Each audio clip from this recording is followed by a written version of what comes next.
দাদু, আজ কলেজের ম্যাডাম বললেন পরিবেশ সংরক্ষণ নিয়ে আমাদের একটা প্রজেক্ট জমা দিতে হবে। তুমি যে এভাবে প্রকৃতি থেকে জিনিস বানাও সেটা আমার কাজে আসবে। প্রকৃতি কখনো কাউকে খালি হাতে ফেরায় না মা। তাল গাছ তো আমাদের পরিবার, আর সেই পরিবারের সবই তো কাজে লাগে। তুমি আজ কটা ফুলদানি বানালে? প্রায় 20টা। এক্ষুনি বাজারে গিয়ে বিক্রি করে তোর নতুন বইটা কিনে দেব। তার আগে খাবার খাও, তুমি অনেক কাজ করো সারাদিন। চলো পুকুর পাড়ে বসে একসাথে খাবে চলো। পড়াশোনা চালিয়ে যা শুনি, এই তাল পাতার কাজ আমার সাথে শেষ হয়ে যাবে। তোকে পড়াশোনা করে অনেক দূর যেতে হবে, বুঝলি? এই শুনি, আজকাল এত জোরে জোরে হাঁটছিস দে, দেমাগ হয়েছে নাকি? জানিস না গ্রামের মেয়েদের ধীরে সুস্থে মাথা নিচু করে হাঁটতে হয়?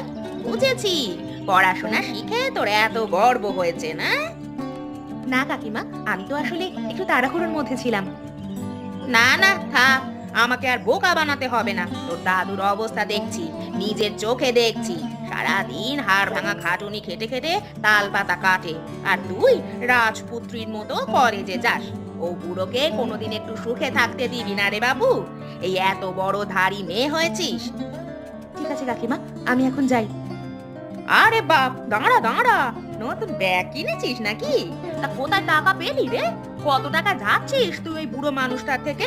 একবার ভেবেছিস এই শেষ বয়সে গাছ থেকে পড়ে গেলে কি হবে? মনে রাখবি, তখন তোকেই দায়িত্ব নিতে হবে কিন্তু। দেখো কাকিমা, ওটা দাদুর শখ, আর আমিও দাদুকে সাহায্য করি। সাহায্য? সাহায্য করতেই তো এত বড় হয়েছিস, আর পড়াশোনা করার নাম করে তো যা করে বেড়াচ্ছিস সেটা আর বললাম না। হ্যাঁ, একটা কথা শুনে রাখ, গরিবের মেয়ে হয়ে না এত দেমাগ ভালো না। দেখো, আমার তোমার সাথে এইসব বিষয়ে কথা বলার একদম ইচ্ছা নেই, আমি যাচ্ছি। দেখবো দেখবো, কলেজে গিয়ে কত নবাব নন্দিনী হোস আমিও দেখবো। আরে মা, বস। কি হয়েছে আজকে? মুখটা এত গম্ভীর কেন তোর? কিছু না দাদু। বুঝলি তো, নাতনি হলেও তুই আমার মেয়ে। আমি তোকে এতটা খারাপ চিনি ভেবেছিস? তুই যখন কিছু না বলিস তখনই ঠিক বুঝি কিছু একটা গুরুতর হয়েছে। আচ্ছা বলতো, পারমিতা কাকিমা কিছু বলেছে নাকি আবার? সে বলল আমি নাকি তোমার উপর বোঝা, আমি পড়াশোনার নামে বিলাসিতা করে তোমার উপর এই বুড়ো বয়সে অত্যাচার করছি। শোন শুনে, এই কথাগুলো এক কানে ঢুকিয়ে অন্য কান দিয়ে বার করে দিবি।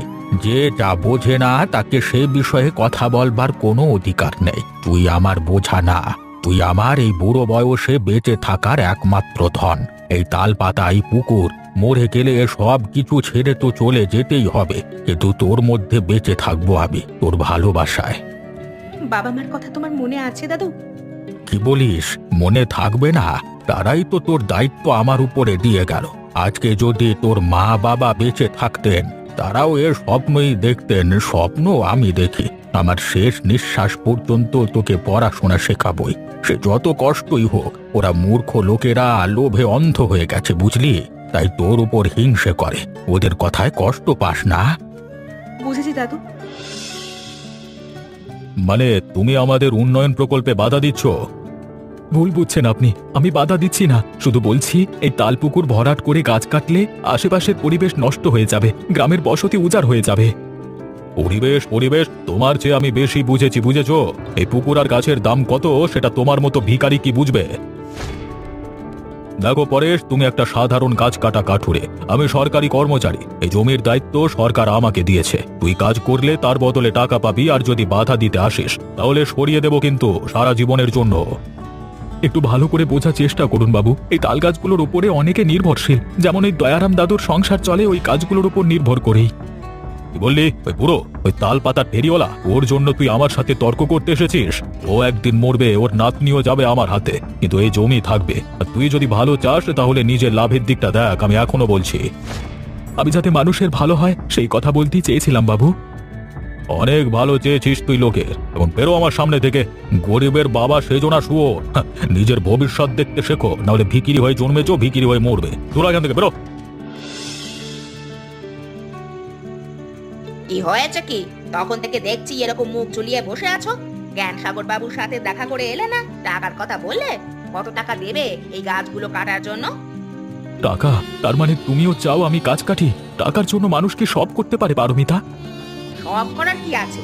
ওই তো সামান্য একটা পুকুর ভরাট করার কাজ, তার জন্য এত পরিমাণ টাকা দেবে বলেছে। সেটা আমাদের সৌভাগ্য, তোমাকে তো আর পাহাড় ভাঙতে বলেনি।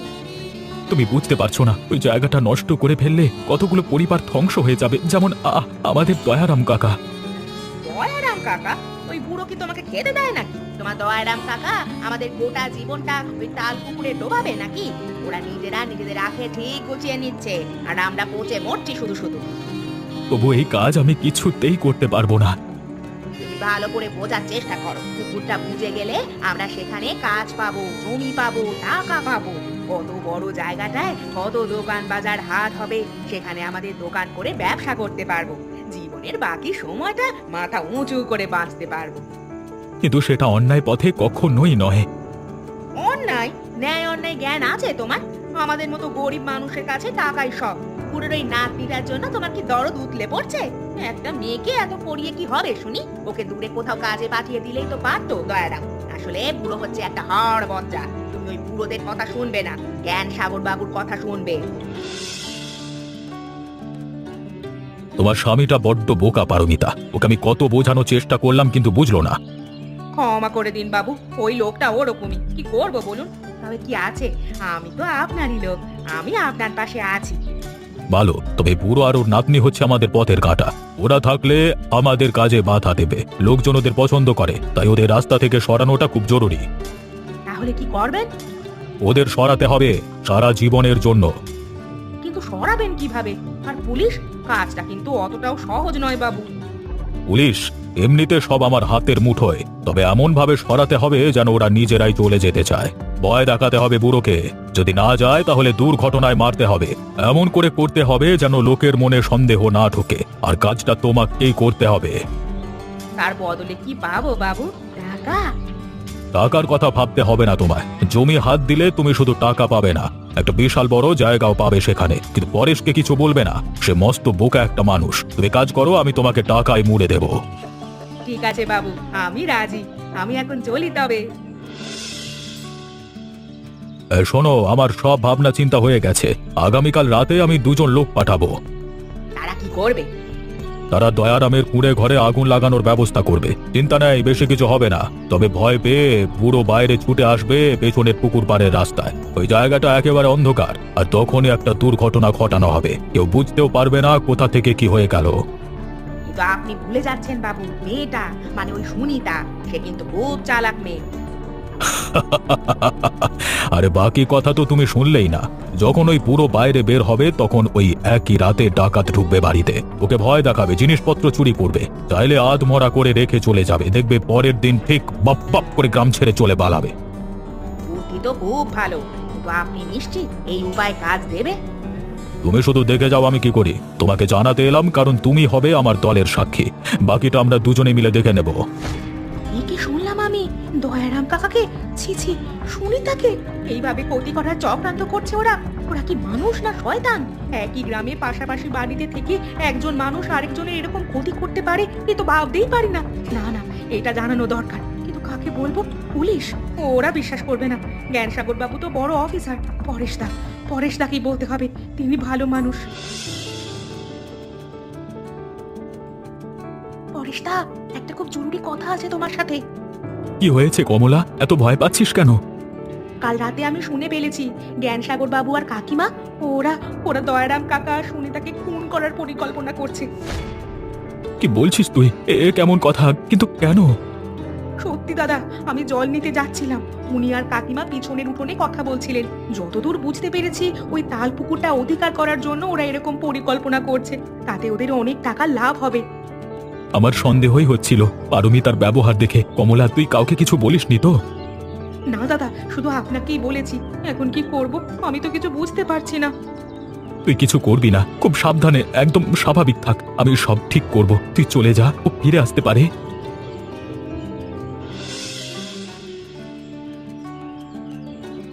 বুঝেছ তো, এখানে যখন বাজার দোকান বাড়ি হবে তখন আমিও একটা খুব বড় বাড়ি কিনবো। তারপর আমরা দুজনে মিলে সেখানে সুখে শান্তিতে থাকবো। আজকাল সারাক্ষণ দেখছি তুমি জ্ঞানসাগর বাবুর কথা বলছো, আমার দিকে তো তোমার নজরই নেই। তোমার তোমার কি হয়েছে বলো তো? আজকাল সব সবসময় খুঁতখুত করছো কেন? টাকার কথা ভাবছি, ভবিষ্যতে একটু সুখের কথা ভাবছি, তাতেও দোষ।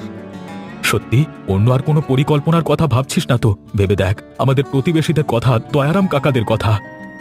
তুমি তুমি আবার কিসের কথা বলতে এসেছো আমাকে? আমি মেয়ে মানুষ কি পরিকল্পনা করবো? হ্যাঁ, আমি তো শুধু আমাদের একটু সুন্দর ভবিষ্যতের জন্য ভাবছি। তুমি যদি একটু বুদ্ধি খাটাতে তাহলে আর আমাকে এত ভাবতে হতো না। আজকে সন্ধ্যার পরে তুমি বাইরে যাবে না। ইয়ে আমি আমি কেন বাইরে যাব? বাইরে সন্ধ্যার পরে যাবার আমার কি দরকার আছে? ঠিক আছে, কথাটা মনে রাখবি। এদিক ওদিক হলে কিন্তু তোর কপালে দুঃখ আছে।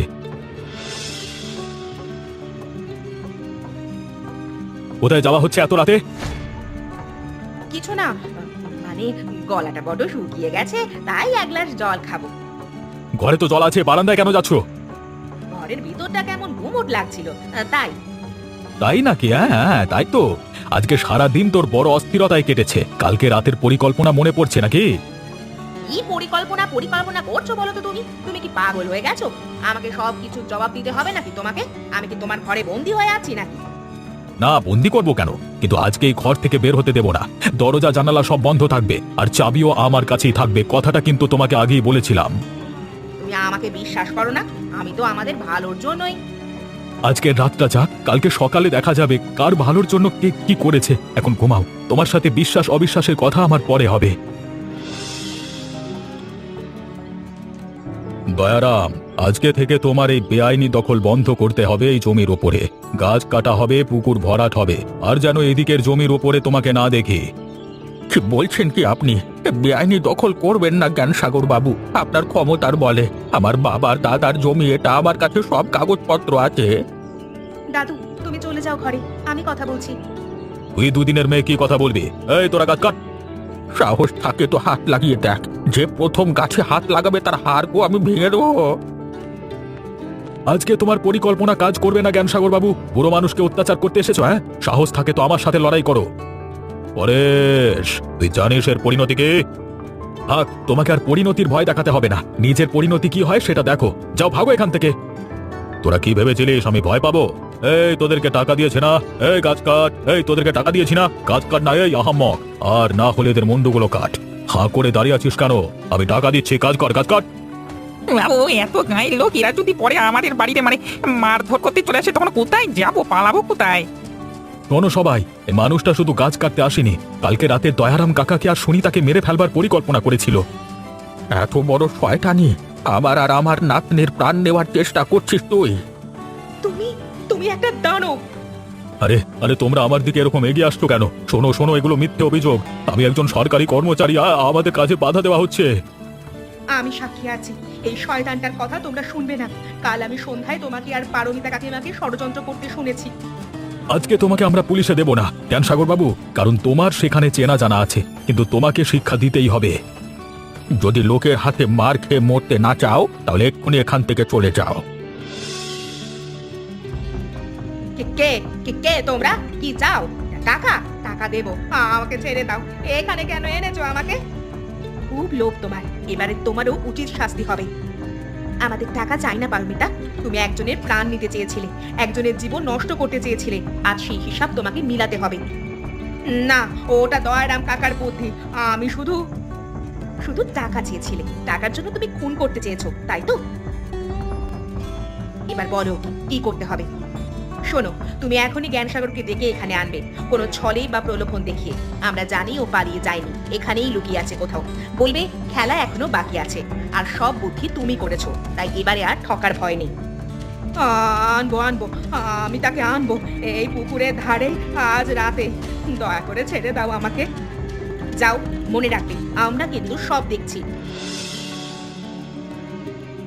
উফ, এত কাণ্ড করে ভাবতে পারিনি যে শেষ পর্যন্ত সবকিছু আবার হাতে আসবে। এবারে আর ছাড়বো না বেটাকে। এখানে ওরা বলেছে আলোচনা করবে, তাই আপনাকে ডেকে এনেছি। আপনি একটু অপেক্ষা করুন। কই কেউ না তো? নেই, কাউকে তো দেখতে পাচ্ছি না। জ্ঞানসাগর বাবু, আপনি পালিয়ে যাননি আমি জানতাম। এত সহজে চলে যাওয়ার লোক আপনি নন। এখানে থেকে আবার কিছু একটা চক্রান্ত করছিলেন, তাই ভাবলাম আপনাকে একেবারে অন্তিম শিক্ষাটা দেব। মানে কিসের শিক্ষা? এই যে লোভ করলে কি হয় শেষ পর্যন্ত তার শিক্ষা। তার মানে তুমিও এই দলে, পারমিতা? আজ রাতে আমার উচিত শিক্ষা হয়েছে। আমি আর খারাপ কোনো পথে কোনো দিন যাব না। এবারে আপনি নিজের ফল ভোগ করুন।